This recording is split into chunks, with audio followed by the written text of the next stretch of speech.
Okay, so here's something to think about. In Ghana, there's a school for the blind that's not just surviving but thriving, thanks to a mix of community support and political leadership. And today, we're diving into how one woman and her foundation are making that happen. Oh, I know exactly what you're talking about. The Akropong School for the Blind and Joyce Bawah Mogtari's work with the ROSA Foundation. It's such a compelling story because it's not just about charity, it's about creating real, lasting change. Exactly. The ROSA Foundation's recent outreach there is a perfect example. They donated food and essential supplies, which is already a big deal for a school like this. But what really caught my attention was how Mogtari used the opportunity to advocate for broader support for special education schools across Ghana. That's the kind of leadership that goes beyond just showing up. Right, and what makes it even more meaningful is that this outreach was done in honor of her 87-year-old mother, Mrs. Roseline Shiata Bawah. That personal connection adds so much depth to the story. It's not just about fulfilling a foundation's mission, it's about carrying forward a legacy of care and inclusion. And it's not just a one-off thing.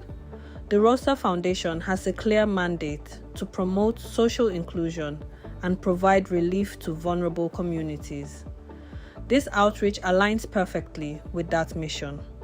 But what really stood out to me was Mogtari's call to action for corporate entities and philanthropists to step up their support. It's a reminder that solving these issues requires collective effort. That's such an important point. And it's not just about financial support either. It's about creating awareness and ensuring that these schools have the resources they need to provide quality education. Mogtari also highlighted the need for more specialized educational materials, which is a critical issue that often gets overlooked. Absolutely. Even with free education policies like the one President John Mahama implemented for disabled students in Ghana, there are still so many barriers. If students don't have access to Braille textbooks or assistive technology, it's like giving them a key to a locked door but not unlocking it. And speaking of Mahama, his contributions to the Akropong School for the Blind are worth mentioning. His first administration was responsible for constructing the school's assembly hall and auditorium. That kind of infrastructure doesn't just improve the learning environment, it also sends a message that these students matter. It really does. And it's a great example of how political leadership can intersect with community needs to create lasting change. But what I find most inspiring is how Mogtari is building on that foundation. She's not just looking at what's been done, she's focusing on what still needs to be addressed, like the affordability and availability of specialized materials. That's such a critical next step. And it's not just about the materials themselves, it's about making them accessible to schools in rural areas where resources are often even more limited. It's a reminder that inclusion isn't just about policies, it's about implementation. Exactly. And that's where organizations like the ROSA Foundation come in. They can fill those gaps in ways that governments sometimes can't. It's a reminder that social inclusion isn't just the government's responsibility, it's something we all need to contribute to. And that's what makes the story so powerful. It's not just about addressing immediate needs, it's about creating opportunities and ensuring that every child, regardless of their circumstances, has a chance to succeed. That's the kind of work that changes lives.